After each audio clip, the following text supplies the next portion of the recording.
Satu hal ku percaya, ada rencana yang indah, tiada terduga kasihmu. Heran dan besar bagiku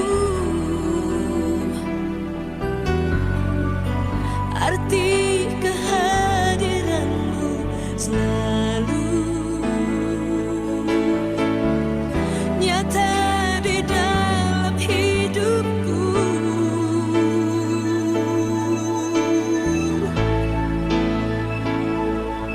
Penyertaanmu sempurna, rancanganmu penuh damai, aman dan sejahtera walau di tengah badai.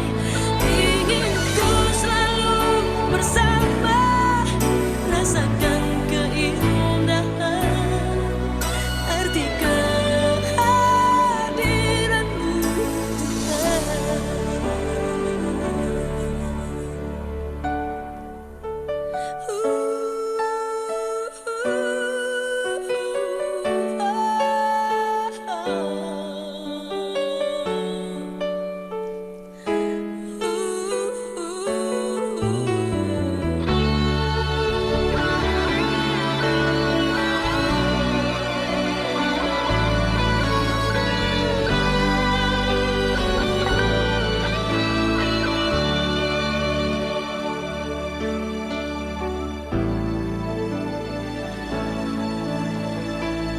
tiada terduga kasihmu.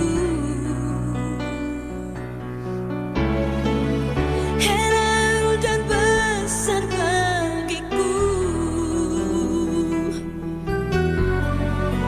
arti kehadiranmu selalu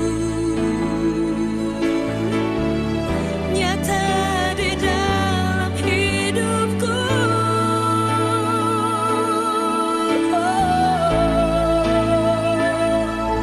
Penyertaanmu sempurna, rancanganmu penuh damai, aman dan sejahtera walau di tengah badai. Ingin ku selalu bersama, rasakan keindahan arti kehadiranmu Tuhan.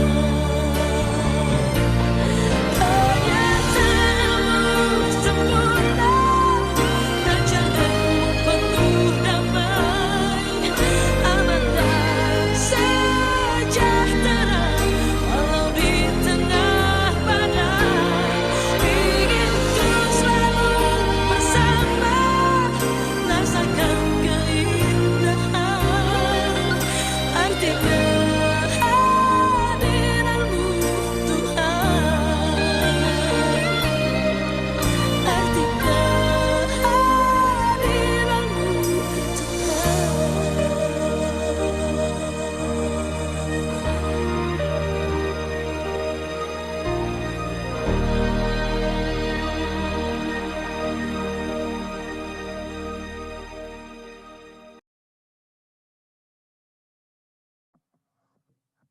Tuhan, kami bersyukur pagi hari ini Tuhan, Kau berikan kami kesempatan lagi Tuhan, untuk kami bisa teduh di hadapan Engkau Bapa.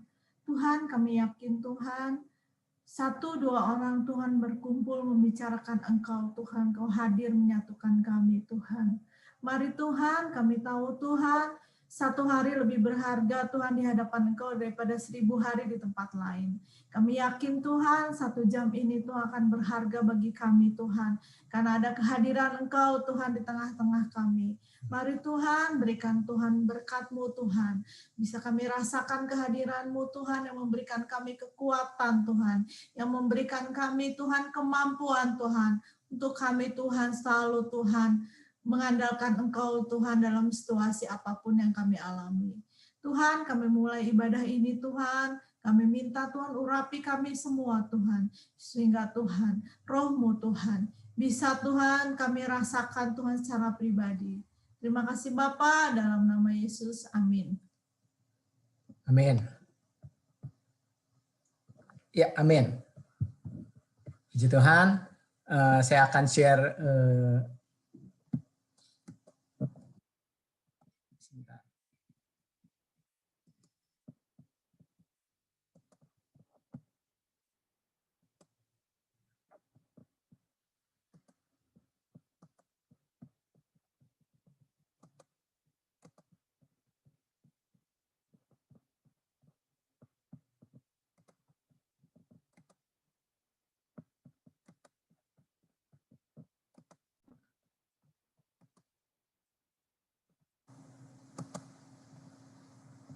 Ya, kita akan kembali belajar firman Tuhan. Temanya Immanuel, Allah beserta dengan kita. Saya ingin memberikan sebuah cerita ilustrasi. Ada satu budaya di satu daerah ya, kalau anaknya mau menjadi dewasa untuk dia belajar berani, si anak itu selalu dibawa ke hutan. Jadi anak itu kalau udah mulai akil balik, katakan seperti itu, anak itu dibawa ke sebuah hutan pada malam hari, lalu nanti anak itu ditaruh di tengah hutan yang gelap gulita, dan anak itu nanti akan ditinggalkan sendirian di hutan tersebut. Nah peristiwa ini, anak ini ceritanya anak ini dibawa ke hutan ya, karena anak ini udah mulai besar, ditaruh di dalam perjalanan sore, akhirnya sampailah di tengah malam. Anak itu disimpan di tengah hutan. Lalu setelah anak itu di tengah hutan, orang tuanya meninggalkan anak itu. Bayangkan kalau Bapak Ibu jadi anak itu akan merasakan satu ketakutan. Kenapa? Karena gelap gulita ya. Terus di tengah hutan itu tentunya takut ada ular, takut ada binatang buas, seperti demikian. Nah, itu harus dialami oleh anak itu dari mulai malam sampai fajar menyingsing. Nanti orang tuanya akan kembali menjemput dia. Nah, anak itu tidak boleh menangis. Anak ini tidak boleh dan katakan dia untuk melihat bahwa anak ini berhasil atau tidak, dia nggak boleh menangis seperti itu. Nah, pada malam mulai jam 12 sampai fajar itu waktu yang memang 4 jam itu atau sekitar 5 jam itu kalau orang menunggu merasakan betapa lamanya menunggu sebuah ketakutan yang dialami oleh anak itu. Ya. Ini hanya satu bayangan saja bagaimana itu seandainya terjadi pada diri kita di tengah hutan, lalu dalam gelap gulita ada ketakutan tersendiri tentunya ya. Nah, si anak ini dia sangat bergembira ketika mulai fajar menyingsing ya, mulai cahaya matahari masuk ke hutan dan dia bisa melihat keadaan dia dan dia tidak kekurangan sesuatu apapun. Nah, terang itu makin terang dan ternyata ketika dia melihat sekeliling itu orang tuanya ada di dekat-dekat dia ternyata. Tidak meninggalkan dia sendirian, orang tuanya ada di sekitar dia dengan perlengkapan yang cukup lengkap ya untuk melindungi si anak itu dari hal-hal yang membahayakan anak itu. Nah, bisa dibayangkan anak itu seandainya dia anak itu tahu ya bahwa orang tuanya ternyata tidak meninggalkan sendirian dalam kegelapan, pasti anak itu tidak akan mengalami yang namanya ketakutan seperti itu ya. Nah, ilustrasi ini hanya ingin menggambarkan bahwa di dalam kegelapan, di dalam situasi yang sulit, di manakah Allah kita? Sebenarnya Allah kita ini adalah Allah yang selalu ada dengan kita, yaitu Allah yang beserta dengan kita. Dalam Yesaya 7 ayat 14, sebab itu Tuhan sendirilah yang akan memberikan kepadamu suatu pertanda. Sesungguhnya seorang perempuan muda mengandung dan akan melahirkan seorang anak laki-laki dan ia akan menamakan dia Immanuel. Ini sebuah nubuatan sebelum Yesus lahir bahwa dinubuatkan oleh nabi-nabi bahwa akan ada Tuhan yang hadir di dalam diri manusia, itu namanya Immanuel seperti itu. Nah, berita itu tergenapi pada waktu Yesus lahir. Ya. Di dalam Matius 1 ayat 23, lihatlah seorang perawan akan mengandung dan melahirkan anak laki-laki, dan orang yang memanggilnya namanya adalah Immanuel, yang artinya Allah bersama dengan kita atau Allah menyertai kita. Ini adalah satu kabar yang menggembirakan tentunya bagi seluruh umat manusia, bagaimana Tuhan sendiri yang akan hadir di kehidupan umatnya untuk menyertai umatnya, menyertai kehidupannya. Nah, bukan lagi utusan, bukan lagi nabi-nabinya, bukan lagi corong mulutnya Tuhan, tetapi Tuhan sendiri yang hadir untuk menyertai umatnya. Dan inilah kerinduan Tuhan sejak awal penciptaan manusia, bahwa Allah ingin selalu bersama dengan umatnya, Allah ingin selalu berkomunikasi dengan umatnya, dan bahkan Allah ingin selalu memprotek, bahkan Allah ingin selalu melindungi, bahkan Allah selalu ingin melakukan sesuatu yang terbaik bagi ciptaannya, yaitu manusia, yaitu hidup kita. Nah, ini terjadi pada waktu Yesus lahir ke muka bumi ini. Ya, karena ada satu dosa, maka diperlukan satu proses penebusan terlebih dahulu. Tujuan dari sebuah penebusan adalah kembalinya di mana Tuhan akan menyertai umat Tuhan selama-lamanya di dalam hidup kita. Oke. Nah, kita akan belajar pemahaman penyertaan Tuhan itu dari Hakim-Hakim 6 ayat 1 sampai 11 ya. Ini cerita tentang Gideon dipilih, seorang pemuda yang dipilih untuk menyelamatkan bangsa Israel. Nah, ceritanya begini, nanti Bapak Ibu tinggal baca saja di Hakim-Hakim 6 ayat 1 sampai 11. Nah, bangsa Israel itu biasa kita tahu bahwa bangsa Israel itu sebentar mengasihi Tuhan, sebentar enggak, sebentar kalau terpuruk dia berdoa, kalau kesusahan dia berdoa kepada Tuhan, nanti sebentar kalau udah diberkati dia lupain Tuhan. Nah, di dalam Hakim-Hakim 6 ayat 1 sampai 11 ini, bangsa Israel itu menjadi jahat di mata Tuhan karena mereka berpaling daripada Tuhan. Mereka tidak lagi fokus hidupnya kepada Tuhan. Kalau dikatakan di zaman Perjanjian Lama, mereka berpaling kepada berhala-berhala yang lain. Ya, kalau kita mungkin istilah berpaling itu tidak berbicara tentang menyembah kepada patung, tetapi berpaling kepada hobi kita, mungkin kepada uang kita, sehingga kita tidak lagi melibatkan Tuhan di dalam kehidupan kita, sehingga kita tidak lagi fokus hidup kita ini Tuhan, tetapi fokus hidup kita adalah kesukaan kita, hobi kita, misalnya seperti itu. Nah, ini yang Tuhan mau, bukan artinya kita tidak boleh bekerja, kita tidak boleh menikmati hobi kita, bukan. Tetapi yang Tuhan inginkan adalah jangan menggantikan Tuhan di hati kita dengan hal-hal yang lain. Nah, orang Israel itu melakukan hal seperti itu. Dia beralih Tuhannya, penyembahannya itu kepada ilah-ilah. Akibatnya apa? Tuhan bilang di dalam Hakim-Hakim 6 ini, Tuhan membiarkan, seolah-olah Tuhan membiarkan bangsa Midian menjajah bangsa Israel waktu itu. Sehingga apa yang terjadi di bangsa Israel itu membuat bangsa Israel itu sangat-sangat menderita. Kesusahannya sangat menderita. Bahkan ketakutan-ketakutan itu terjadi di tengah bangsa Israel sehingga mereka harus membuat satu tempat persembunyian di gua-gua, di hutan-hutan seperti demikian. Nah, dan ini berlangsung cukup lama.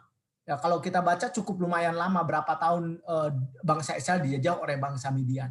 Sampai satu saat karena mereka tidak tahan dengan penderitaan yang dilakukan oleh bangsa Midian, akhirnya bangsa Israel mulai sadar bahwa saya ingat ada Tuhan yang memang mereka dulu sembah. Dan mereka kembali berseru kepada Tuhan dan berdoa kepada Tuhan. Berdoa kepada Tuhan, berseru meminta pertolongan. Dan di cerita itu katakan, Tuhan mendengar seruan doa mereka. Lalu Tuhan mencari orang yang bisa dipakai Tuhan untuk membebaskan bangsa Israel dari tanah Midian untuk memimpin dalam peperangan seperti itu.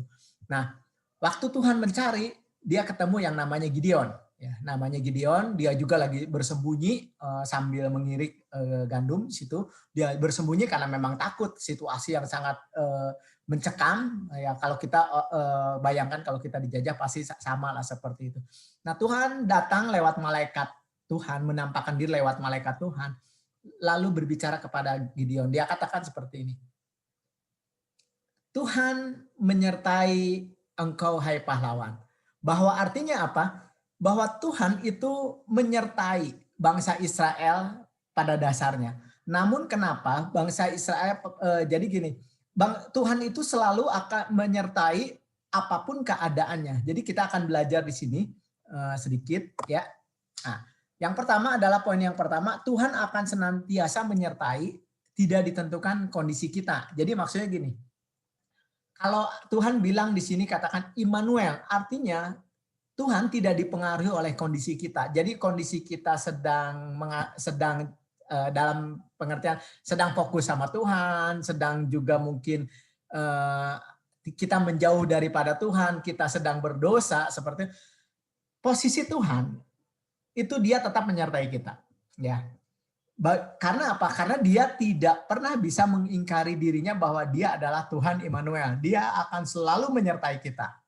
Nah, namun yang harus kita pahami pengertian dari Tuhan menyertai ini adalah ini yang nggak boleh disalah pikirkan ya. Jadi Tuhan itu akan ada di tengah bangsa ini seperti tadi Tuhan tahu bangsa Israel sedang mengalami penderitaan, Tuhan tahu bahwa bangsa Israel sedang mengalami kesusahan ya oleh penjajahan bangsa Midian. Namun itu bukan kesalahan Tuhan. Karena bangsa Israel keluar dari tudungnya Tuhan.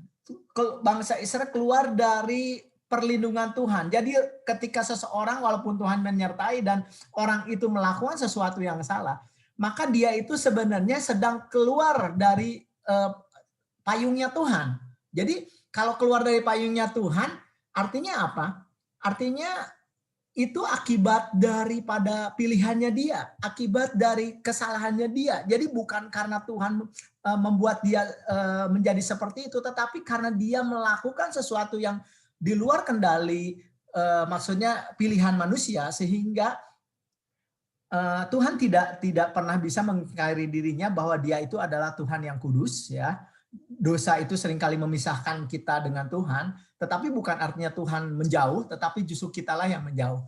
Nah, penyertaan Tuhan itu senantiasa akan ada walau tidak ditentukan oleh kondisi kita. Namun yang kita harus tahu adalah kerugian besar ketika kita menjauh daripada Tuhan itu membuat perlindungan tudung daripada Tuhan itu kita menjauhkan diri daripada hal itu.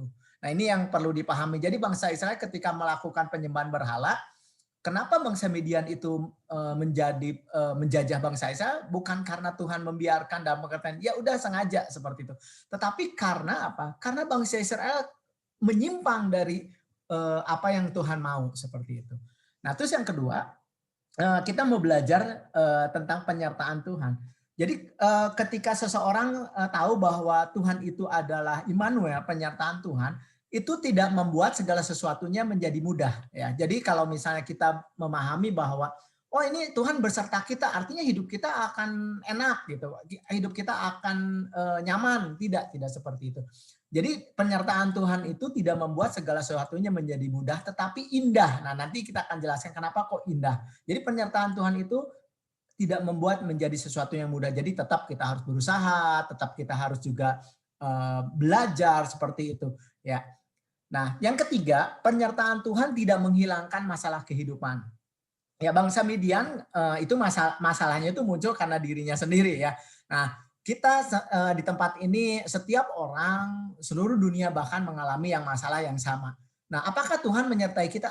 Pasti Tuhan menyertai kita. Namun masalah itu akan tetap harus kita hadapi ya, seperti itu. Jadi penyertaan Tuhan tidak menghilangkan masalah kehidupan kita. Nah, namun penyertaan Tuhan ini ketika kita menghadapi satu masalah, yang jelas yang harus kita tahu bahwa Tuhan selalu ada menyertai kita. Ya, Tuhan selalu ada hadir di dalam masalah-masalah yang kita hadapi. Nah, saya ingin share sedikit tentang masalah. Masalah ini kalau saya sih lihat bagi dua ya. Satu masalah karena kita tidak mempersiapkan diri sehingga kita di depan kita ada masalah ya. Itu poin yang harus kita pikirkan juga. Ada beberapa orang yang mengalami masalah itu karena dirinya sendiri tidak persiapan, dia melakukan sebuah kesalahan, akhirnya dia harus menanggung masalah itu sendiri. Nah, tapi ada masalah yang di luar kendali kita seperti kayak sekarang pandemi ya. Terus tiba-tiba kita udah berusaha sebaik-baiknya tetap aja kita harus menghadapi masalah. Nah, Namun percayalah ketika yang kedua adalah di mana kita sudah melakukan yang terbaik tetapi tetap kita harus menghadapi masalah, percayalah bahwa Tuhan itu menyertai kita dan Tuhan itu tidak pernah iseng dan Tuhan itu tidak pernah hanya sekedar mencoba-coba. Setiap apa yang diberikan oleh Tuhan kepada hidup kita pasti ada maksud yang mulia. Ya, kalau kita lihat contoh-contoh di tokoh-tokoh Alkitab seperti Ayub, ya mengalami satu kemudian Tuhan tidak iseng, tapi karena Dia ingin memurnikan seseorang, ingin melihat sebuah kemuliaan di dalam seseorang. Ya, contohnya Yusuf, 15 tahun dia mengalami satu kehidupan yang berdarah-darah, 15 tahun. Tapi muncul dia menjadi satu mangku bumi yang luar biasa. Kenapa? Karena lewat 15 tahun masalah itulah yang membuat Yusuf menjadi orang yang luar biasa. Musa pernah dididik Tuhan 40 tahun sehingga Musa menjadi orang yang luar biasa. Nah itu masalah-masalah yang muncul masuk di dalam hidup kita bukan karena salah diri kita, bukan karena bukan karena kita tidak persiapan, namun itu menjadi izin Tuhan. Nah, penyertaan Tuhan itu saya katakan poin nomor 3, tidak menghilangkan masalah kehidupan karena masalah itu akan membuat kita menjadi dewasa, masalah itu akan membuat kita menjadi orang-orang yang lebih hebat, bahkan masalah itu kita akan bisa lebih mengenal Tuhan. Ya. Yang keempat, tujuan Allah menyertai kita. Itu tujuan Tuhan menyertai kita. Ini gimana? Karena Tuhan pengen bersama-sama dengan umatnya. Tuhan ingin bareng-bareng dengan umatnya. Tujuannya apa? Supaya kita ini dapat mengenal Dia. Kita ini bisa makin dekat, makin kenal sama Dia. Karena apa? Karena Dia bersama-sama dengan kita senantiasa. Seperti kita suami istri itu sekian lama pasti akan tahu ya, sangat-sangat mengenal hobinya, kekurangannya, dan begitu juga kalau kita Allah menyertai kita, maka kita akan dapat mengenal Dia. Ya, kalau lewat masalah, Tuhan akan memberikan ketika kita menghadapi masalah, Tuhan akan memberikan jalan keluar, ya, untuk menyelesaikan masalah itu. Jadi ketika kita menghadapi masalah, Tuhan akan kasih ide, Tuhan kasih hikmat. Dan pada saat kita bisa menyelesaikan masalah, kita akan bersyukur. Aduh, Tuhan teh hebat ya, luar biasa. Bagaimana Tuhan memberikan hikmat, bagaimana Tuhan memberikan satu inspirasi yang bagus buat kita, ya.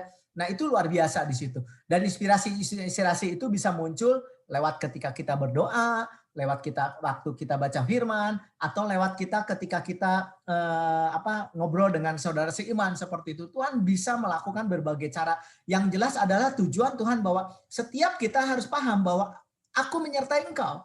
Ya, aku bersama-sama dengan engkau dan aku tidak pernah meninggalkan engkau, seperti itu. Dan jaminan kemenangan itu Tuhan sediakan asal kita mampu untuk melihat itu secara baik, ya, secara baik. Oleh sebab itu ketika kita berdoa, ketika kita meminta sesuatu, jangan patok Tuhan caranya seperti ini, jangan. Tapi biarkan Tuhan menolong sebebas-bebasnya sehingga kita mampu melihat ketika Tuhan memberikan jalan keluar. Dan pada saat kita melihat itu, kita akan bersyukur kepada Tuhan. Oh Tuhan saya ini Tuhan yang luar biasa yang selalu menyertai kita selama-lamanya. Kesimpulan ya. Nah, kesimpulan. Ini kalau lihat gambarnya, Bapak Ibu juga pernah, nggak usah saya ceritain bagaimana murid-muridnya itu mengalami sebuah ketakutan ketika perahunya ada di tengah badai yang begitu mengerikan seperti itu. Namun kita tahu di dalam cerita itu, kalau Tuhan beserta dengan murid-muridnya, perahu itu tidak akan pernah dibiarkannya tenggelam. Perahu itu tidak akan pernah membuat murid-muridnya mati. Walaupun pada saat itu mengalami satu ketakutan, walaupun saat itu mengalami satu depresi. Namun yang paling penting adalah poin ketika murid-muridnya mulai membangunkan Yesus. Mulai sadar bahwa kita tidak boleh melupakan Tuhan. Karena ada banyak masalah yang akan kita hadapi, akan ada banyak problem-problem di dalam kehidupan. Jangan biarkan kita mengatasi masalah-masalah dengan sendiri, oleh kekuatan diri sendiri. Karena apa? Walaupun kita bisa menyelesaikan masalah dengan kekuatan sendiri, sayang saudara, kita tidak bisa mengenal Tuhan. Tetapi ketika kita menghadapi masalah, kita membawa Tuhan, kita akan bisa lebih mengenal Tuhan, bagaimana Tuhan itu hadir bersama kita. Jadi jika kita mengenal Allah, maka kita akan sangat memahami bahwa Yesus atau Tuhan senantiasa menyertai kita. Kita akan tutup dalam doa. Tuhan, terima kasih, kami bersyukur firman Tuhan pada pagi hari ini. Biarlah firman Tuhan yang singkat dan padat ini boleh kita boleh belajar memahami bahwa Tuhan yang kami kenal di dalam Yesus Kristus itu selalu menyertai kami. Selalu tidak pernah, matamu tidak pernah meninggalkan pandanganmu kepada hidup kami. Oleh sebab itu, buatlah kami tetap selalu terpaut kepada Engkau, selalu hidup kami boleh berfokus kepada Tuhan, dan hidup kami boleh selalu bersandar kepada Engkau, Tuhan. Terima kasih Tuhan, kami boleh menjadi anak Tuhan, kami boleh menjadi orang-orang yang percaya kepada Tuhan. Terima kasih Tuhan, hanya di dalam nama Tuhan Yesus kami berdoa dan mengucap syukur. Amin.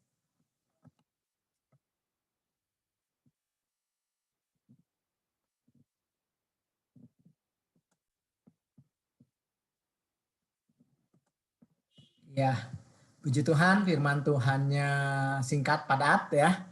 Oke, saya tidak akan sharing terlebih sharing. Kita akan angkat satu pujian ya.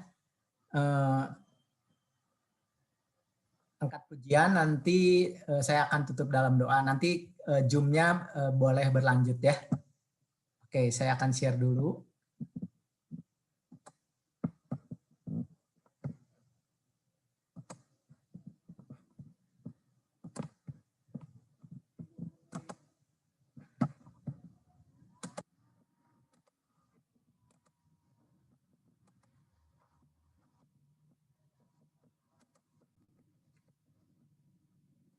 Kita angkat pujian, bila engkau tak besertaku, katanya, dikatakan seperti itu.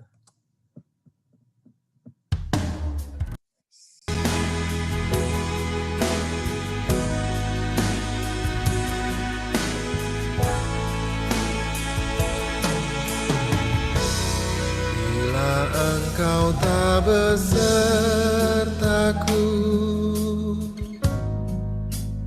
ku tak mau berjalan.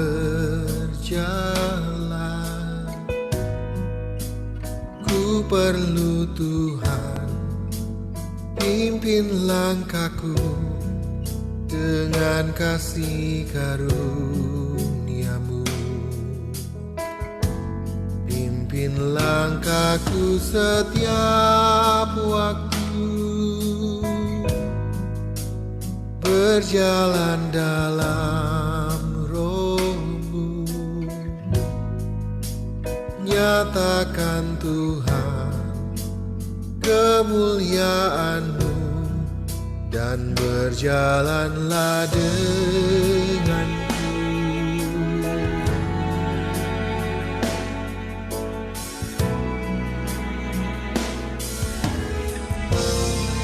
Bila engkau tak besertaku,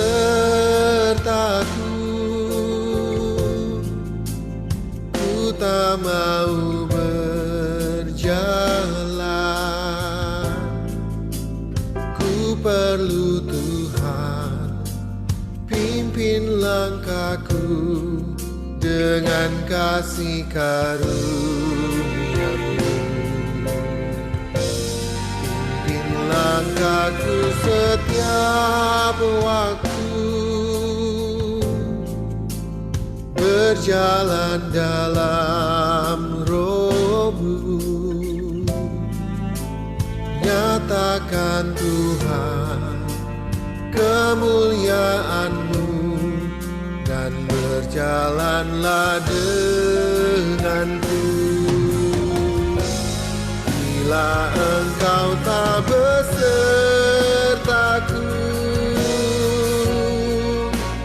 ku tak mau berjalan.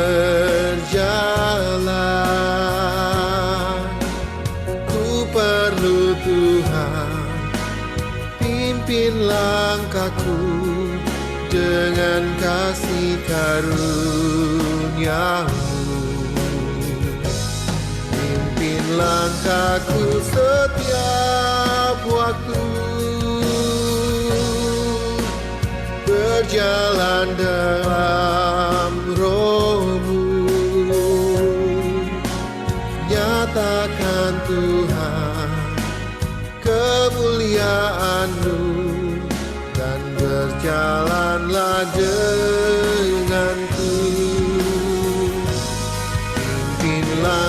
aku setiap waktu, berjalan dalam roh-Mu. Nyatakan Tuhan kemuliaan-Mu, dan berjalanlah denganku. Nyatakan Tuhan kemuliaan-Mu, dan berjalanlah denganku. Nyatakan Tuhan kemuliaan-Mu, dan berjalanlah denganku.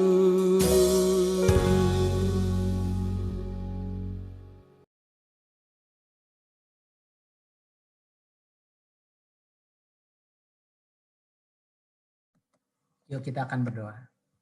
Tuhan, sesuai dengan lagu ini, kami tahu bahwa Engkau menyertai kami, dan kami mengundang Engkau, Tuhan, untuk berjalan bersama kami. Di dalam tahun 2021 ini, Tuhan, kami berdoa untuk keluarga Richard, keluarga Pak Denny, Ko Asyong, keluarga Pak Gunawan, keluarga hamba-Mu, dan keluarga Hendra Gunawan, Tuhan. Kami meminta kami bersama-sama di tempat ini. Mari Tuhan, berjalan bersama kami di tahun 2021. Kami butuh penyertaan Tuhan, kami butuh kehadiran Tuhan, kami butuh Engkau Tuhan di dalam hidup kami. Kami adalah seorang manusia yang tidak bisa menyombongkan diri kami dengan kemampuan kami. Kami tidak bisa menyombongkan diri dengan apa yang kami punya. Namun Tuhan, kami merendahkan diri di hadapan Tuhan. Kami butuh Tuhan, kami butuh penyertaan Tuhan. Sertai kami Tuhan, tahun 2021 ini kami tidak tahu apa yang terjadi kembali Tuhan, namun kami berdoa kepada Tuhan, penyertaan Tuhanlah itu yang akan membuat kami sampai selesai di ujung hidup kami Tuhan. Berkati bangsa ini yang sedang mengalami satu proses-proses untuk melakukan hal-hal yang terbaik untuk wabah pandemi ini. Berkati pemerintahan kami, biarlah negeri Indonesia selalu ada di dalam kasih dan karunia Tuhan. Dan kami gereja Tuhan berdoa supaya berkat Tuhan mengalir atas bangsa Indonesia. Biar kesejahteraan bangsa ini menjadi kesejahteraan kami. Terima kasih Tuhan. Hanya di dalam nama Tuhan Yesus kami berdoa dan mengucap syukur. Amin.